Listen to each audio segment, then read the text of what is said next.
Hello guys, this is Manju Kumari and welcome to beginning for learning. आज हम करने वाले हैं भारतीय संविधान यानी इंडियन कॉन्स्टिट्यूशन के बेसिक फीचर्स यानी जो विशेषताएं हैं हमारे भारतीय संविधान की, उनके बारे में। वैसे हर किसी जो भारतीय है उसको अपने जो हमारा संविधान है उसकी विशेषताओं को तो पता होना चाहिए, तभी हम एक अच्छे नागरिक भी बन पाएंगे और अपनी जो हमारी फ्रीडम है, जो हमारे राइट्स हैं, हम तभी जान पाएंगे जब हमें कॉन्स्टिट्यूशन का जो है बेसिक नॉलेज होगा। ठीक है, तो हम विशेषताओं के बारे में बात करने से पहले थोड़ा सा हम बैकग्राउंड की बात कर लेते हैं।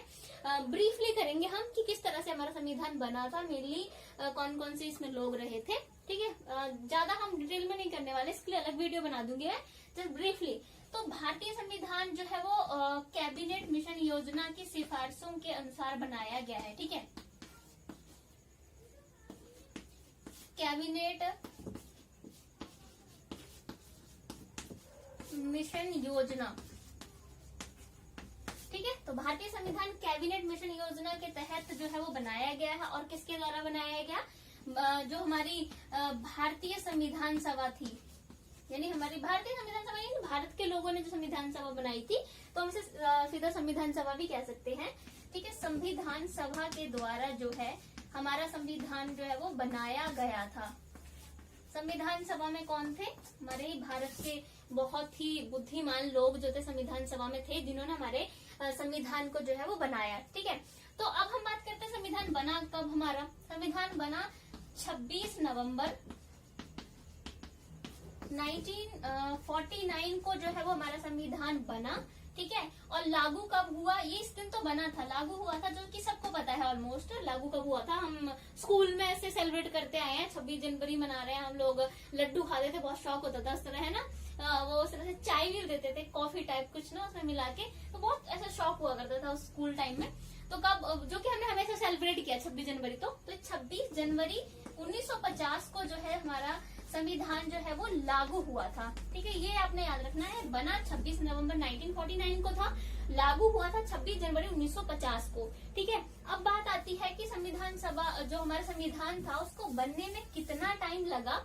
तो हमारे संविधान को बनने में 2 इयर्स यानी 2 वर्ष और 11 महीने, ठीक है, 11 मंथ्स, 18 दिन का टाइम जो है वो लगा था। ऑलमोस्ट हम कह सकते हैं कि थोड़ा टाइम नहीं रहेगा तो 3 साल हो जाते।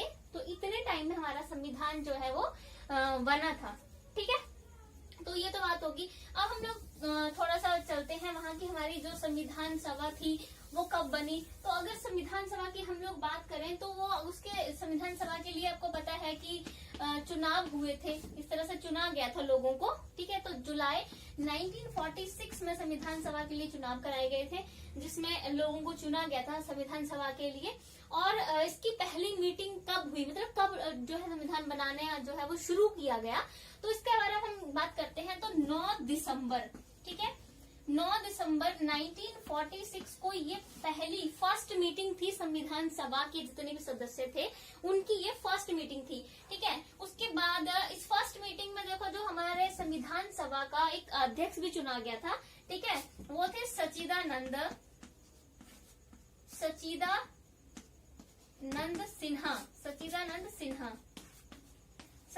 सिन्हा। लेकिन इनको अस्थाई अध्यक्ष चुना गया था संविधान सभा का, स्थायी सदस्य नहीं इनको। ठीक है, सॉरी, अध्यक्ष, अस्थाई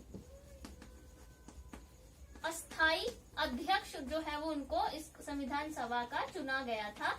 और अनफॉर्चुनेटली क्या होता है कि 10 दिसंबर को वही टाइम 1946 मतलब 9 दिसंबर को इनको बनाया है अस्थाई अध्यक्ष, और 10 दिसंबर को जो है इनकी मृत्यु हो जाती है।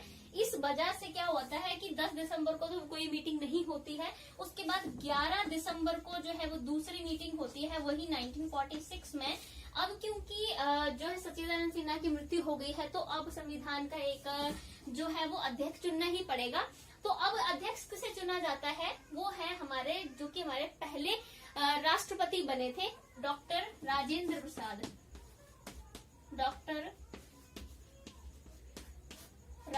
प्रसाद। इनको चुना गया अध्यक्ष, और इनको जो है वो स्थायी अध्यक्ष जो है वो अब चुन लिया गया था। ठीक है, और यही हमारे पहले जो है वो स्वतंत्र भारत के हमारे राष्ट्रपति जो है वो बनते हैं, डॉक्टर राजेंद्र प्रसाद। ठीक है, तो ये हो गई कि यहाँ तक हो चुका है कि अब देखो पहली मीटिंग हो गई है 9 दिसंबर को, फिर 10 दिसंबर को अनफॉर्चुनेटली कुछ ऐसी घटना हो जाती है, इनकी मृत्यु हो जाती है, फिर 11 दिसंबर को मीटिंग होती है। उसके बाद अगली जो मीटिंग होती है वो होती है 13 दिसंबर को, जो कि काफी महत्वपूर्ण हम कह सकते हैं कि मीटिंग थी जो 13 दिसंबर को होती है। 13 दिसंबर 1946 को ही ये वाली मीटिंग होती है। इसमें जो हमारे स्वतंत्र भारत के जो प्रथम प्रधानमंत्री थे जवाहरलाल नेहरू, ठीक है, तो वो क्या करते हैं इस वाली मीटिंग में जो है वो उद्देश्य प्रस्ताव जो है वो पेश करते हैं। ठीक है, उद्देश्य प्रस्ताव, जिसे इंग्लिश में ऑब्जेक्टिव रेजोल्यूशन बोलते हैं।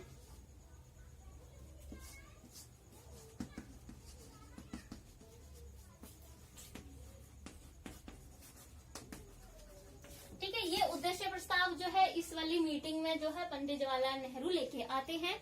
ठीक है, और इस जो उन्होंने ये जो उद्देश्य प्रस्ताव लेके आए थे इसमें ये कमिटीज के गठन की बात करते हैं। ठीक है, बहुत सारी ऐसी कमेटी बनाते हैं कि संविधान सभा का काम जो है एक व्यक्ति को तो सौंप नहीं सकते थे, अलग अलग कमेटी बनाई गई थी जिनको संविधान के अलग अलग काम करने के लिए जो है वो दिया गया था। तो उसमें कमेटी के गठन की बात की गई होती है ना, जिस तरह की कई कमेटीज का बताया, जैसे सलाहकार कमेटी हो जाएगी, ठीक है, संघीय शक्तियों की कमेटी हो जाएगी, संघीय संविधान कमेटी हो जाएगी, प्रांतीय संविधान कमेटी हो जाएगी, और इस तरह से ही काफी जो है इस तरह से कमेटी के गठन की बात जो है वो इसमें की गई थी। ठीक है, उसके बाद जब ये 9 दिसंबर 1946 को इसको पेश कर रहे हैं तो बहुत वार्तालाप वगैरह होते हैं, इस पे बहुत विचार विमर्श किया जाता है इस उद्देश्य प्रस्ताव पे। उसके बाद इसको स्वीकार कर लिया जाता है 22 जनवरी 1947 को जो है वो सारी संविधान सभा के द्वारा इनके उद्देश्य प्रस्ताव को स्वीकार कर लिया जाता है।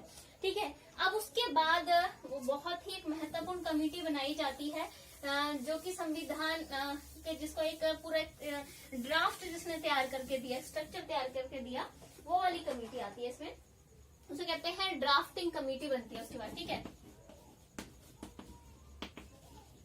Drafting committee. ठीक है, ड्राफ्टिंग कमेटी इसको हिंदी में कहते हैं मसौदा। ठीक है, मसौदा कमेटी को तो आप इंग्लिश में जो हिंदी में भी कमेटी लिख देते हैं, कमेटी लिख देते हैं। ठीक है, तो ये है मसौदा कमेटी बनी। मसौदा कमेटी जो है वो किसकी अध्यक्षता में बनी थी? B.R. अम्बेडकर। ठीक है, B.R. अम्बेडकर की अध्यक्षता में ये कमेटी बनाई गई थी। इनको संविधान का मसौदा तैयार यानी ड्राफ्ट तैयार करने का काम जो है वो दिया गया था। और ये इस कमेटी में कितने थे? 7 मेंबर्स थे टोटल। ठीक है, इस वाली कमेटी में। और इसके जो मुख्य सलाहकार थे, ठीक है, इस कमेटी के मुख्य सलाहकार जो थे वो किसको चूज किया गया था? B.N. राव। B.N. राव इनको मुख्य सलाहकार जो है वो चूज किया गया था।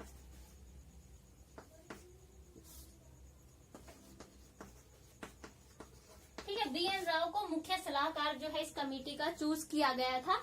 और अगर मैं बात करूं तो जैसे अगर हम इस कमेटी की बात करें तो B.R. अम्बेडकर को अपना जो है इसका अध्यक्ष बनाया गया है और B.N. राव को इसका मुख्य सलाहकार बनाया गया है। तो और इसमें एक और जो वो थे B.N. मुखर्जी का नाम और आता है, जो कि इसके चीफ ड्राफ्टमैन थे इस कमेटी के। ठीक है, आप इसको जो है नोट डाउन कर सकते हो। B.N. मुखर्जी चीफ ड्राफ्टमैन थे इसके। अब इन्होंने क्या किया? इन्होंने जो 21 फरवरी की बात करते हैं हम, ठीक है, 21 फरवरी 1948 को ये संविधान का ड्राफ्ट पूरा एक मसौदा तैयार करके पेश कर देते हैं। उसके बाद जो है इस पे बहुत विचार विमर्श किया जाता है और इसको हमारे संविधान के मसौदे को स्वीकार कर लिया जाता है। देन वही वाली बात मैंने बोला कि 26 नवंबर 1949 को जो है संविधान बन जाता है। फिर 1950 उसको लागू कर देते हैं और इतना टाइम जो है संविधान को बनने में लगता है। ठीक है, देन उसके बाद जो है वो हमारे पहले प्रधानमंत्री पंडित जवाहरलाल नेहरू को चूज किया जाता है स्वतंत्र भारत के, और राष्ट्रपति जो डॉक्टर राजेंद्र प्रसाद थे उनको राष्ट्रपति चूज किया जाता है। तो मैंने बहुत डिटेल में नहीं बताया है, ठीक है, मैंने क्योंकि हमें तो बेसिक फीचर्स के बारे में बात करनी है ना इंडियन कॉन्स्टिट्यूशन के, पर जस्ट मैंने एक बैकग्राउंड बता दिया। ठीक है, तो ये हमारा इस तरह से कॉन्स्टिट्यूशन बना था। अब हम लोग बेसिक फीचर्स की बात कर लेते हैं। तो अगर मैं सबसे महत्वपूर्ण जो फीचर है उसकी बात करूं, जो हमारे संविधान का सबसे ही महत्वपूर्ण फीचर है वो है रिटन कॉन्स्टिट्यूशन है अपना। Written constitution. रिटन कॉन्स्टिट्यूशन यानी लिखित। रिटन का मतलब हो गया, आपको सबको ही पता होगा, इसमें बहुत बड़ी बात थोड़ी है मुझे बताने वाली, फिर मैं जस्ट लिख देती हूँ। कभी हिंदी मीडियम वाले कहते हैं कि कई उसमें कह देते हैं कि नहीं लिखा, तो लिखित संविधान है ये, ठीक है। तो रिटन कॉन्स्टिट्यूशन यानी हमारा संविधान। देखो अब अगर हम बात करें ब्रिटेन के संविधान की बात करें, है ना, तो उनका संविधान जो है वो लिखित संविधान नहीं है। अगर उनका संविधान पढ़ने बैठोगे जी ऐसी तरह कोई बुक नहीं मिलती है।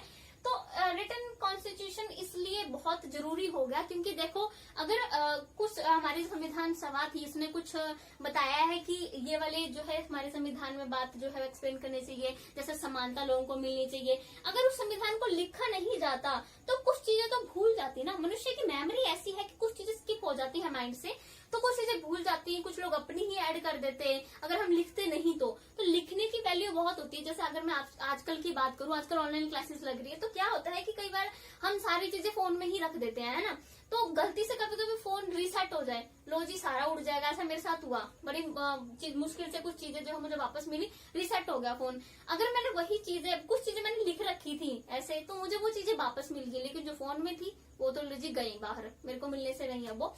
तो वही है कि रिटन कॉन्स्टिट्यूशन जरूरी था क्योंकि ताकि जो संविधान सभा ने चीजें डिसाइड की हैं वो इसमें रहे, लोग अपना ना इसमें पर्सपेक्टिव घुसा दें कि लो ये वाली और है। तो वही है कि ब्रिटेन का लिखित नहीं है, तो वहां इस तरह की बहुत प्रॉब्लम्स आती हैं कि लोग संविधान का अपना ही मीनिंग निकालने लग जाते हैं कि इस वाली धारा में ये कहा गया है, ठीक है। तो इसलिए रिटन कॉन्स्टिट्यूशन जरूर था। और वैसे भी हम उस टाइम थोड़ा सा इन्फ्लुएंस अंग्रेजों का भी था, और अंग्रेज चीजों के लिखने पर बहुत ज्यादा जोर जो है वो दिया करते थे, ठीक है। तो रिटन कॉन्स्टिट्यूशन अगर हम इसके आर्टिकल्स की बात करें, हिंदी में आई थिंक सुधाराएं कहते हैं, ठीक है।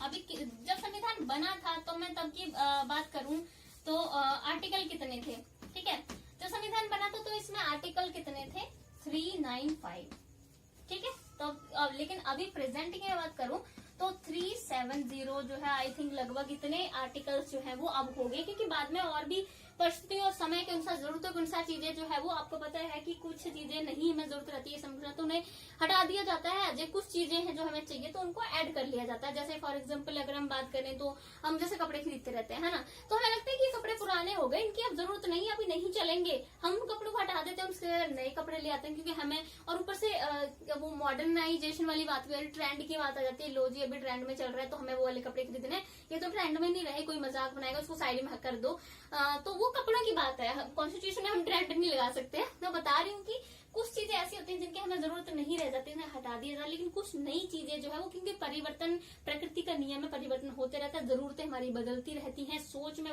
परिवर्तन होता रहता है, कई चीजें की बहुत ज्यादा जरूरत होती है, तो उस अकॉर्डिंग नई नई चीजें आती है तो वो ऐड कर लेती है, ठीक है। अगर मैं अनुसूचियों की बात करूं,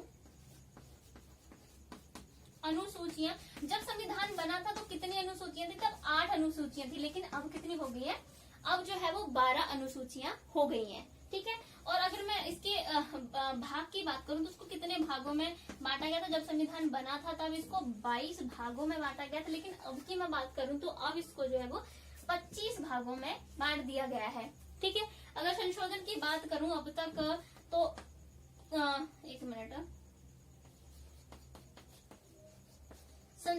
ये श बोलने में मुझे बहुत प्रॉब्लम होती है, मैं यूपी से हूँ तो इसमें मुझे माफ करना, कभी कभी मैं इसका श का स ही बोल देती हूँ, क्योंकि आदत से मजबूर हूँ, अब यूपी से हूँ तो आदत तो है मेरी थोड़ी। संशोधन वही फिर से हो गया लगता है। संशोधन कितने हो चुके हैं, लगभग जो है वो अभी तक 104 संशोधन जो है वो हमारे संविधान में हो चुके हैं, ठीक है। तो ये हो गया हमारा रिटन कॉन्स्टिट्यूशन की बात की, हमारा जो संविधान है पूरा लिखा गया है, उसमें पूरे आर्टिकल जो है वो मेंशन किए गए हैं, कौन से आर्टिकल में क्या आता है, पूरे डिटेल में चीजें जो है मेंशन की गई हैं। अगर आप अमेरिका का कॉन्स्टिट्यूशन देखोगे ना, मैं यही एक बात और बता देती हूँ, ठीक है। अमेरिका का कॉन्स्टिट्यूशन देखोगे तो इसमें 7 आर्टिकल्स हैं। अब 7 आर्टिकल्स मतलब इतना छोटा संविधान है उनका, तो जिससे क्या है कि ज्यादा डिटेल में चीजों को एक्सप्लेन नहीं किया गया, तो जिससे एक प्रॉब्लम आती है, उसकी व्याख्या की प्रॉब्लम जो है वो हमेशा आती है, क्योंकि अगर डिटेल में आपने चीजों को नहीं बताया है सही से तो लोग अपना मीनिंग निकालने लग जाते हैं। तो हमारे जो संविधान उसको बहुत डिटेल में हर चीज को अच्छे से एक्सप्लेन किया गया, सो दैट की व्याख्या की प्रॉब्लम इस तरह नहीं आए। अगर फिर भी आती है तो न्यायपालिका को ये अधिकार दिया गया है कि वही संविधान की व्याख्या कर सकती है, ठीक है। ऐसा तो सब करने लग गए, सबको अधिकार दे दिया, लो जी सब अपने अपने अकॉर्डिंग अपने आप को सही ठहराने की कोशिश करेंगे, अपना ही संविधान बना लेंगे ऐसे तो। ठीक है, तो ये हो गया हमारा पहला वो हमारा फीचर जो है हो जाता है। देन हम लोग सेकंड फीचर की बात करते हैं। ठीक है, अब हमारा इसमें है अनरिटन कन्वेंशन होती है कुछ अनरिटन कन्वेंशंस। कन्वेंशंस क्या होती हैं? इनको प्रथाएं कहते हैं। ठीक है, अनरिटन मतलब अलिखित। ठीक है, कन्वेंशन यानी प्रथाएं। तो हमारे संविधान में कुछ अनरिटन जो है कन्वेंशंस भी होती हैं। पहली बार तो आपको प्रथाएं या कन्वेंशन समझना चाहिए। कन्वेंशंस क्या होती हैं? हम इनको जो है रीति रिवाज से भी कह सकते हैं। हमारे जो रीति रिवाज हैं, जो हमारी प्रथाएं हैं, ठीक है, उनको कन्वेंशंस कहते हैं। जैसा फॉर एग्जांपल अगर मैं बात करूं, हमारे रीति रिवाज है जैसे कि हमें पेरेंट्स की सेवा करनी है, उनके पैर दबाना, उनका आदर सम्मान करना है। ठीक है, हमें जो है वो शादी करनी होती है ना, बिना शादी के नहीं रह सकते। और भी कई बहुत सारे इस तरह की जितने भी रीति रिवाज हैं वो सारे कन्वेंशंस में आते हैं। और आपने देखा होगा, अगर आप अपने पेरेंट्स के, जैसे अगर मैं नॉर्मल बात करूं, ऐसे अगर अपने पेरेंट्स के आप पैर नहीं दबाते हो, है ना, तो क्या आपके पेरेंट्स जो है वो न्यायपालिका में जाके वहाँ जो है केस दर्ज कर सकते हैं आपके खिलाफ? नहीं ना, नहीं केस करते। तो कन्वेंशन जो है संविधान में नहीं मेंशन होती है, सोसाइटी में बनी हुई होती है, लेकिन फिर भी लोग इनको मानते हैं क्योंकि इसको मोस्ट ऑफ लोग मानते हैं। ठीक है, तो सारी सोसाइटी स्वीकार करती है। बाकी इनकी कुछ वैल्यूज भी होती है, महत्व भी होता है, इसलिए इनको स्वीकार किया जाता है। बट संविधान में इनका कोई उल्लेख नहीं किया गया होता है। अगर नहीं आपने कन्वेंशन मानी तो आपको किसी सजा का प्रबंधन भी उसमें नहीं किया गया होता है। तो कन्वेंशन आप ना मानो तो आपको सजा नहीं मिलेगी। ठीक है, जैसे वही वाली बात है कि जैसे इस तरह की प्रथाएं चली है ना, हमारे के लड़के बड़े बाल नहीं रखेंगे, लेकिन अब तो बड़े बाल रखते हैं ना, तो उसके खिलाफ कोई पुलिस में केस दर्ज तो नहीं कर रहा जाके, लो जी वो लड़का है उसने लड़की की तरह बाल रख रखे हैं, ऐसा नहीं ना होता। तो वही कन्वेंशन जो है वो वैसे हम संविधान के कन्वेंशन की बात करें, कुछ ऐसी कन्वेंशन हैं, ठीक है, संविधान में भी जिनको लिखा नहीं गया है बट फिर भी वो मानी जाती है। अगर मैं बात करूं तो कौन कौन सी कन्वेंशन है, जैसे अगर मैं पहली कन्वेंशन की बात करूं तो जो लोकसभा है, ठीक है, लोकसभा में बहुमत प्राप्त जो पार्टी होती है, बहुमत प्राप्त पार्टी जो है उसका नेता जो है लोकसभा में मेनली जो है वो किसको माना जाता है? प्रधानमंत्री को लोकसभा में बहुमत प्राप्त जो पार्टी है उसका नेता माना जाता है। ठीक है, और वैसे ही जो है वो अगर मैं राज्य विधानसभा की बात करूं, राज्य विधानसभा में भी यही है कि जो बहुमत प्राप्त पार्टी होती है उसका नेता जो है वो मुख्यमंत्री को माना जाता है। लेकिन इस तरह का संविधान में कोई कानून नहीं है कि भाई लोकसभा में बहुमत प्राप्त पार्टी का नेता जो है प्रधानमंत्री को ही बनाया जाएगा या फिर मुख्यमंत्री को ही बनाया जाएगा राज्य विधानसभा में। ये कोई कानून नहीं है, संविधान में इस तरह से कोई आर्टिकल में बात नहीं लिखी गई, जस्ट एक कन्वेंशन है। लेकिन फिर भी यही चलता है, यही माना जाता है कि वही वाली बात है, कोई इस तरह से कानून में नहीं है फिर भी लेकिन उनको माना जा रहा है। ठीक है, और आपने एक कन्वेंशन तो बहुत ही सुनी कि बहुत फेमस कन्वेंशन है राज्यपाल को लेकर। आपने देखा कि राज्यपाल जो है वो जिस स्टेट का राज्यपाल बनाए वो उस राज्य का नागरिक नहीं होता है, इवन वो दूसरे राज्य का नागरिक होता है। जैसे मान लीजिए हरियाणा का राज्यपाल किसी को चुना है तो वो हरियाणा का किसी व्यक्ति को नहीं चुनेंगे, वो मान लीजिए पंजाब का कोई व्यक्ति है उसको ले लीजिए, किसी और स्टेट से ले सकते हैं लेकिन हरियाणा से नहीं लेंगे। जस्ट एक कन्वेंशन बनी हुई है। ठीक है, और राज्यपाल की नियुक्ति में जो है वो मुख्यमंत्री की सलाह ली जाएगी अंतिम उस पे। ठीक है, ये भी जस्ट एक कन्वेंशन बनी हुई है। ठीक है, और अगर मैं इस तरह की और कन्वेंशंस की बात करूं तो राष्ट्रपति जो है वो प्रधानमंत्री की सलाह पर राष्ट्रपति जो है वो प्रधानमंत्री की सलाह पर लोकसभा को भंग कर सकता है, ये भी एक कन्वेंशन है। ठीक है, राष्ट्रपति प्रधानमंत्री की सलाह पर लोकसभा को भंग कर सकता है, ये भी एक कन्वेंशन है। बाकी एक और बहुत बड़ी कन्वेंशन है, जैसे लोकसभा में आपको पता है कि सभापति होता है ना, तो लोकसभा का जो सभापति जस्ट माना जाता है, कन्वेंशन है कि जो लोकसभा का सभापति होता है, एक मिनट, वो जो है वो बहुमत प्राप्त पार्टी जो होती है उसके सपोर्ट में होता है। ठीक है, ऐसा माना जाता है कि वो उसके पक्ष में होता है। बहुमत प्राप्त पार्टी मतलब माना जाता है कि लोकसभा का जो सभापति होता है वो बहुमत प्राप्त पार्टी के पक्ष में होता है, और जो उपसभापति होता है वो विपक्ष के साथ होता है। उपसभापति ये विपक्ष के साथ में होता है, ये माना जाता है, ठीक है, विपक्ष के साथ में होता है।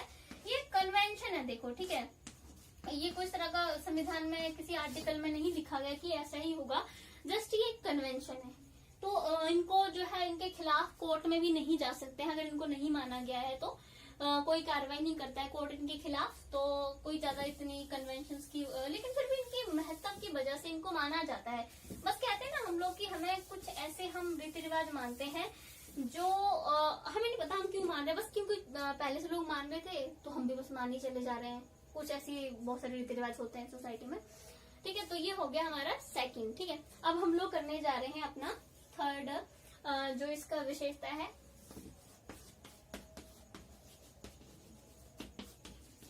Detailed constitution. डिटेल्ड का मतलब है विस्तृत, विस्तृत संविधान है हमारा। एक मिनट रुकना।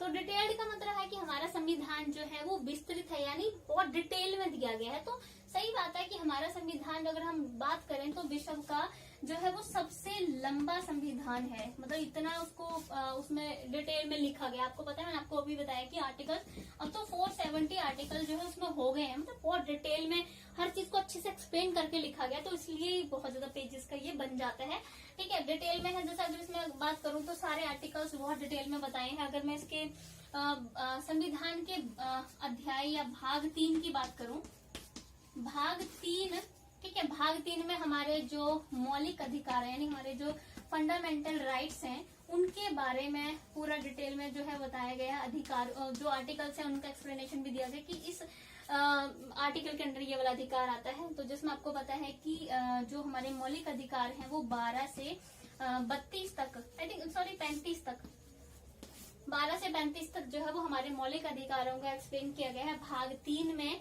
ठीक है। वैसे अगर हम लोग भाग 4 की बात करते हैं, ठीक है, भाग 4 में जो है वो, एक मिनट, जो ठीक है, ये फंडामेंटल राइट्स इसमें दिए गए हैं। और भाग 4 में जो राज्य के नीति निर्देशक तत्व होते हैं, नीति निर्देशक तत्व,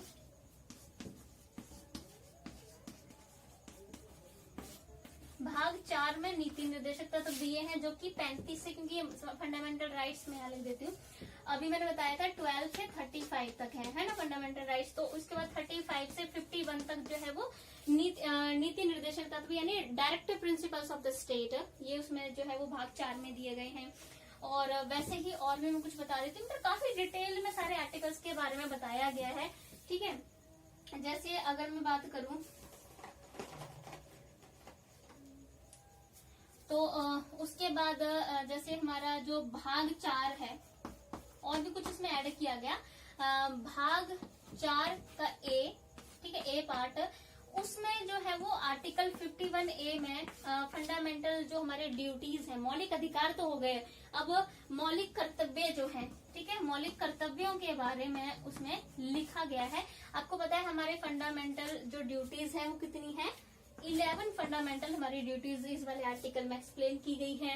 वैसे अगर मैं इस वाले आर्टिकल की बात करूं 352 से 360 तक, इसमें राष्ट्रपति की जो इमरजेंसी पावर होती है ना, आपातकालीन शक्तियां, उसके बारे में एक्सप्लेन किया गया है। अगर मैं इसके भाग 11 और भाग 12 की बात करूं संविधान के, तो इसमें राज्य और जो केंद्र सरकार उनके संबंधों के बारे में जो है वो बताया गया है। तो मतलब पूरा डिटेल में हर एक आर्टिकल के बारे में लिखा गया है, बहुत ही विस्तृत संविधान है। ये अमेरिका की तरह नहीं है कि 7 आर्टिकल में आपका संविधान कंप्लीट हो गया, आप थोड़ी देर में संविधान को पढ़ के खत्म करें, ऐसा नहीं है। और डिटेल कॉन्स्टिट्यूशन होने का फायदा ये है कि लोगों को पूरा हर चीज एक्सप्लेन सही से की गई, तो इस तरह से वो वाली बातें कम उठती हैं कि संविधान की व्याख्या की जाए, लोग अपना अलग मीनिंग निकालें, है ना। तो डिटेल में लिखा गया तो पता चल जाता है पूरा कि लोग इस बात को इस तरह से कहा गया है, ठीक है। नेक्स्ट करेंगे हम, हमारा ये तो हो गया, काफी इसमें वैसे है। प्रिम्बल की बात कर लेते हैं हम, 4th पॉइंट।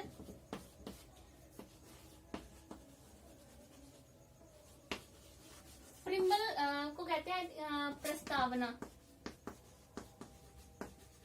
अगर आप देखोगे तो हमारे संविधान के बारे में जितना भी लिखा गया है, सबसे पहले उसमें प्रीम्बल दिया गया होता है, प्रस्तावना दी गई होती है। प्रस्तावना होती क्या है, प्रीम्बल क्या होता है? प्रीम्बल एक ऐसा होता है, मैं कह सकती हूँ कि जैसे पूरा संविधान है ना, उसके शुरू में एक समरी सी लिखी गई होती है, एक ऐसा दस्तावेज जिसमें जो है पूरे संविधान के उद्देश्यों, उसके लक्ष्यों का वर्णन किया गया होता है संक्षिप्त में। यानी अब उसको अब उस पैराग्राफ को पढ़ लोगे तो आपको पता लग जाएगा प्रीम्बल को पढ़ने से कि आगे हमारे संविधान में क्या क्या चीजें हैं। आप उसको थोड़ी देर में पढ़ सकते हैं। यानी पूरे संविधान को संक्षिप्त रूप में उसमें लिखा गया होता है प्रीम्बल में, उसके उद्देश्य सारे जो है वो बताए गए होते हैं। ठीक है, तो अगर मैं प्रीम्बल की बात करूं तो जो प्रीम्बल है उसको हम संविधान का दर्पण भी कहते हैं, क्योंकि आप पूरे संविधान को उसमें देख पा रहे हो प्रीम्बल को पढ़ के ही कि हाँ हमारे संविधान में ये सब लिखा हुआ आगे। ठीक है, तो संविधान का दर्पण भी कहते हैं और इसको संविधान की आत्मा भी कहा जाता है। ठीक है, संविधान की आत्मा, ये संविधान का दर्पण भी प्रीम्बल को कहा जाता है। और जो प्रीम्बल था पहले, मतलब देखो संविधान की शुरुआत जो हो रही है वो प्रीम्बल से ही हो रही है, लेकिन फिर भी जो प्रीम्बल था उसको संविधान का भाग जो है वो नहीं बनाया गया था। लेकिन 1976 में हमारा संशोधन हुआ था, 42वां। ठीक है, ये हमारा संशोधन हुआ था। इसमें जो है इसको प्रीम्बल को उसका संविधान का जो है एक भाग बना दिया गया, जो कि पहले नहीं था।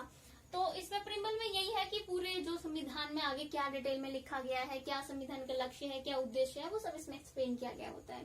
ठीक है, ये तो हो गया हमारे प्रीम्बल। अब हम लोग बात करेंगे आगे कि हमने अपना जो कॉन्स्टिट्यूशन है, आपने बहुत बार ये वाली चीज सुनी होगी, उधार का थैला।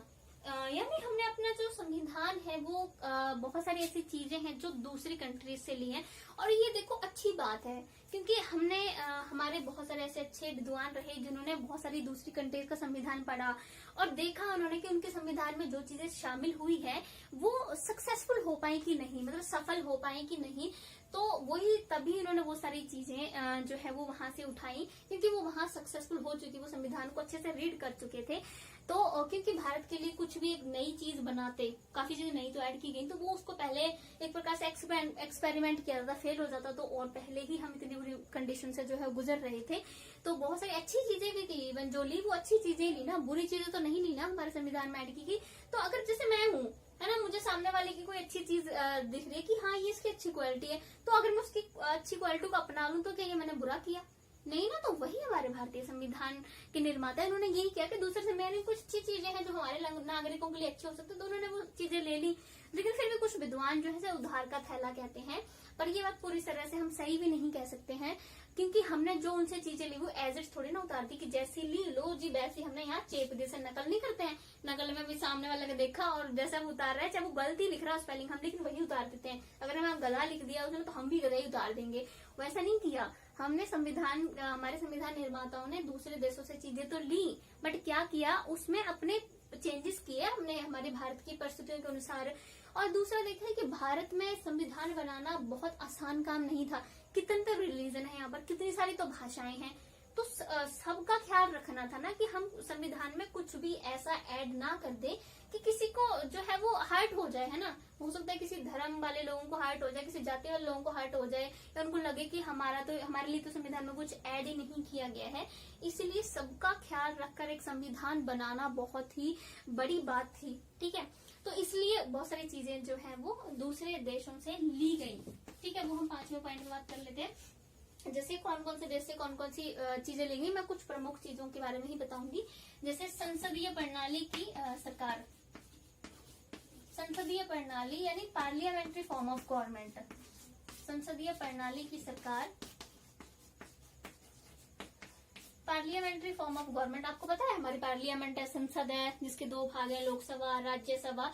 तो ये जो हमारी पार्लियामेंट वाली जो सारी तरह से जो हमारी गवर्नमेंट है ना, तो आपको पता है पार्लियामेंट्री फॉर्म ऑफ गवर्नमेंट है ना, लोकसभा में बहुमत प्राप्त पार्टी का जो प्रमुख नेता होता है वही प्रधानमंत्री बनता है ना।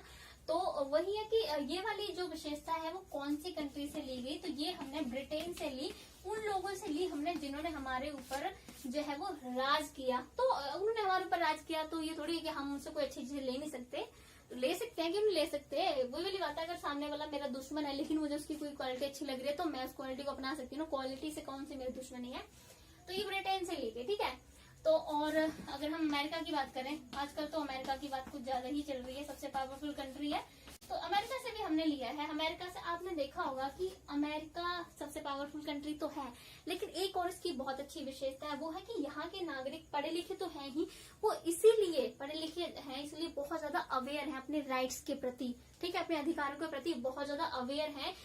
उनको तभी आपने देखा होगा अमेरिका में कोई भी डिसीजन लिया था, अगर लोग खिलाफ है तो वो आ जाते हैं अपना प्रदर्शन करने, और उनका प्रदर्शन करने का तरीका भी बहुत ही अच्छा होता है। हमारे भारत में क्या है, लो जी टायर जला रहे हैं, किसी गाड़ी तोड़ रहे हैं, किसी की दुकान तोड़ रहे हैं, हमारे यहाँ ये तरीका अपनाया जाता है।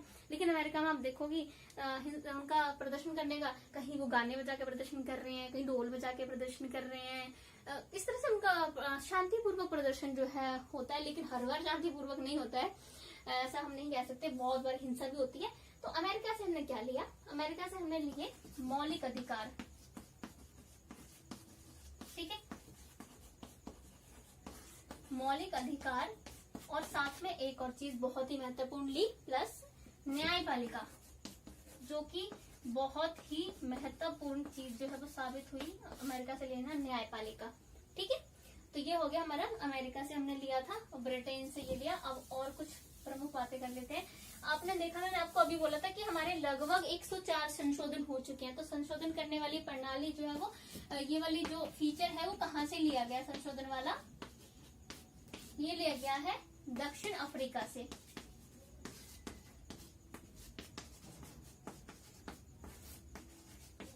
ठीक है, ये दक्षिण अफ्रीका से लिया संशोधन करने वाला।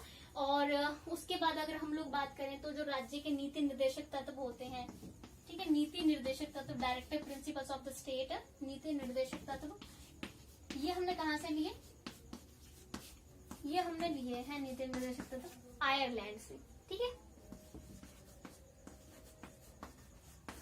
तो नीति निर्देशक तत्व हमने लिए हैं आयरलैंड से। अब उसके बाद हमारी एक और बहुत ही आपने सुना होगा, पंजाबियों के मुंह से तो बहुत ज्यादा ही सुना होगा आपने, कनाडा। कनाडा को, ये कनाडा को क्या बोलते हैं, कनाडा, कनाडा ऐसे आई थिंक से कुछ बोलते हैं। ज्यादातर पंजाबी को ऐसे उनके भाषा में ना बहुत ऐसा फ्लो सा हो जाता है, एकदम वो चीज को ऐसे मोड़ के ही बोल देते हैं, ठीक है। तो वहां से हमने क्या लिया, संघात्मक प्रणाली की सरकार, कनाडा से संघात्मक यानी फेडरल सिस्टम लिया है हमने, संघात्मक प्रणाली। ये मैं फीचर्स में डिटेल में करवा दूंगी, संघात्मक प्रणाली क्या होती है, नीति निर्देशक तत्व क्या होते हैं, ठीक है, आगे पॉइंट्स में आएगा डिटेल में, तब बता दूंगी। संघात्मक प्रणाली की सरकार हमने ली है कनाडा से, ठीक है। तो ये मैंने आपको बता दिया कौन कौन सी चीजें हैं जो हमने उससे ली हुई हैं, ठीक है। अब हम लोग और कुछ महत्वपूर्ण पॉइंट्स पे बात कर लेते हैं। देखो, संविधान की हमें जानना भी बहुत जरूरी है, और इसमें काफी पॉइंट्स आएंगे। तो ये है कि आपको आराम से देखना पड़ेगा वीडियो को। कुछ सारे मैं पॉइंट्स इसमें नहीं करा पाऊंगी क्योंकि बहुत लंबी वीडियो हो जाती है, आप लोग भी बोर हो जाते होने। मैं तो चलो जितना मर्जी पढ़ा दूंगी, पर देखने वाले बोर हो जाते हैं ना बहुत टाइम तक उस चीज को। मैं खुद अगर यूट्यूब पर कोई वीडियो देखती हूँ तो 1 घंटे तक ऑलमोस्ट मैं देख लूंगी। 1 घंटे के बाद मेरे को भी ऐसा नींद से आने लग जाती है कि नहीं, बंद करो यार, कल देखेंगे अब। तो इसलिए थोड़ा सा सोचना पड़ता है, ठीक है। हम लोग करेंगे फंडामेंटल राइट्स। अगर मैंने पॉइंट्स गलत लिख दिया तो प्लीज वो मत करना, क्योंकि मुझे याद नहीं रह रहा है इस तरह से, मुझे वो पता है कौन कौन से फीचर्स हैं। ये मैं आई थिंक मैंने गलती से आगे पीछे कर दिया हो। फंडामेंटल राइट्स की बात करेंगे अब।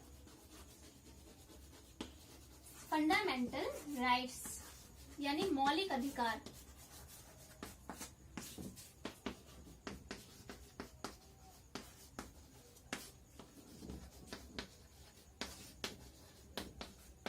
फंडामेंटल राइट्स, ठीक है। तो हमारे सबसे पहले बात ये उठती, कितने फंडामेंटल राइट्स हैं हमारे? फंडामेंटल राइट्स हैं 6, ठीक है। बट पहले हमारे कितने थे? 7 थे। और ये 6 से 7 सॉरी 7 से 6 कब किए गए? पहले 7 थे शुरुआत में, ठीक है। तो ये हुआ था हमारा 1979। 1979 में हमारा संशोधन किया गया था 44, ठीक है। 44वें संशोधन में जो है, जो 7th हमारा फंडामेंटल राइट था, राइट टू प्रॉपर्टी,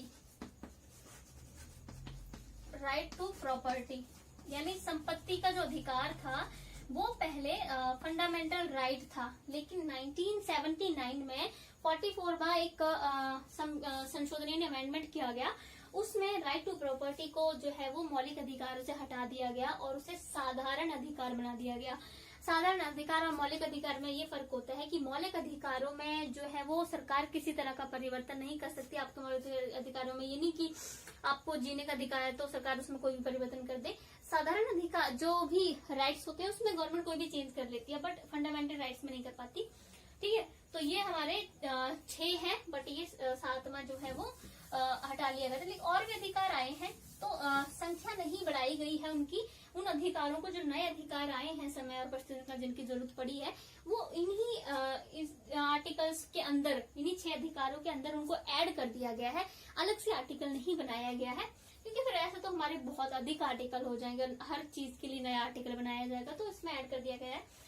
तो नई चीजें बताऊंगी कौन कौन से अधिकार आए हैं। पहले मैं ये बता दूं 6 कौन कौन से हैं।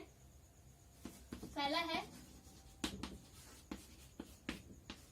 Right to equality. Equality Hindi वाले समानता का अधिकार है। ठीक है, राइट टू इक्वालिटी, समानता का अधिकार। ये कौन कौन से आर्टिकल्स के अंदर आता है? ये आता है हमारा 14 से 18। ठीक है, ये 14 से 18 आर्टिकल के अंदर आता है। देन सेकंड है हमारा, मैं इसको शॉर्ट में लिख रही हूँ, ठीक है, right to freedom. Right to freedom यानी स्वतंत्रता का अधिकार।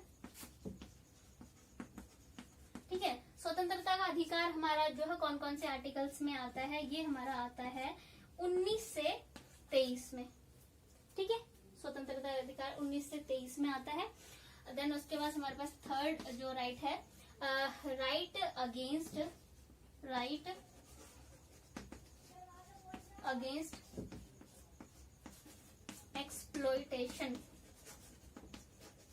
यानी शोषण के विरुद्ध अधिकार। ठीक है, शोषण के विरुद्ध अधिकार जो है वो हमारा थर्ड फंडामेंटल राइट होता है, जो कि हमारा 24 से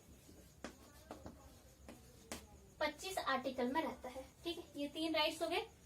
और मैं नेक्स्ट 3 वो बता दी, इसको साफ कर दे बिकॉज जगह नहीं है यहाँ पर।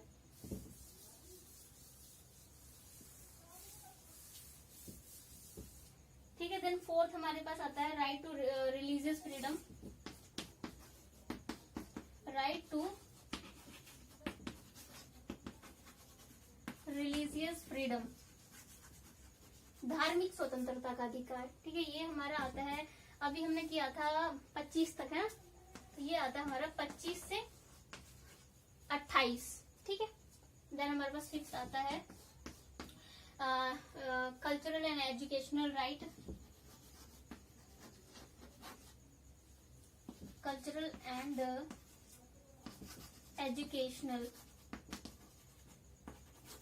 राइट, ये हमारा किस में आता है? ये हमारा आता है 29 से 30 इन आर्टिकल्स के अंदर आता है। देन हमारा जो लास्ट है वो है संवैधानिक उपचारों का अधिकार कहते हैं, और इंग्लिश में इसको कहते हैं right to constitutional remedies. Right to constitutional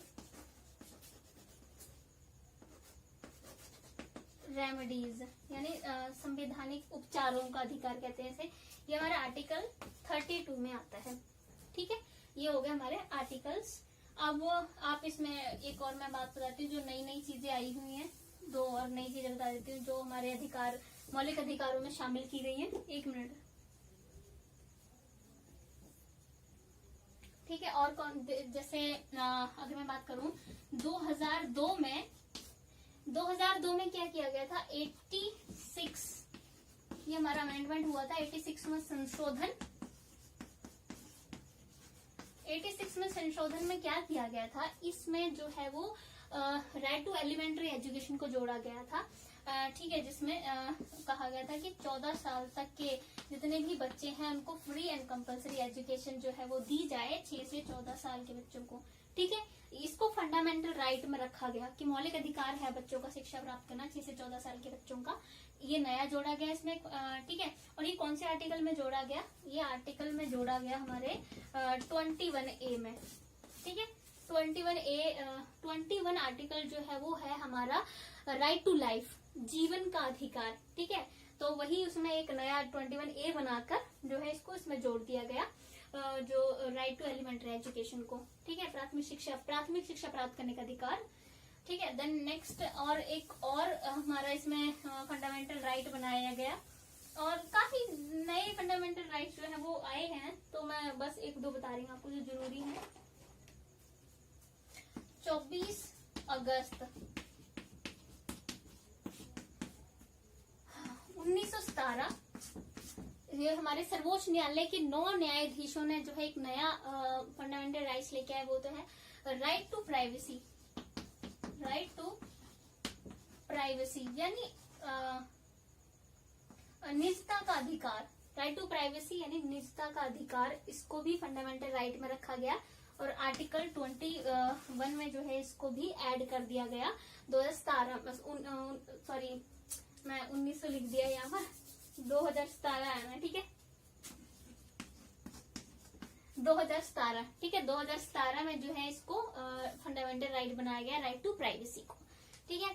तो गाइज अभी तो और काफी सारे फीचर्स पड़े हैं जो हमें अपने भारतीय संविधान के बारे में जानने हैं, तो उसके लिए मैं बाकी जो बचे हुए हैं वो नेक्स्ट वीडियो में हम बात करेंगे, क्योंकि ये वीडियो बहुत लॉन्ग हो जाएगी ऐसे तो। Thank you so much guys, अगर आपको मेरी वीडियो अच्छी लगती है तो प्लीज सब्सक्राइब और लाइक जरूर करें। Thank you so much.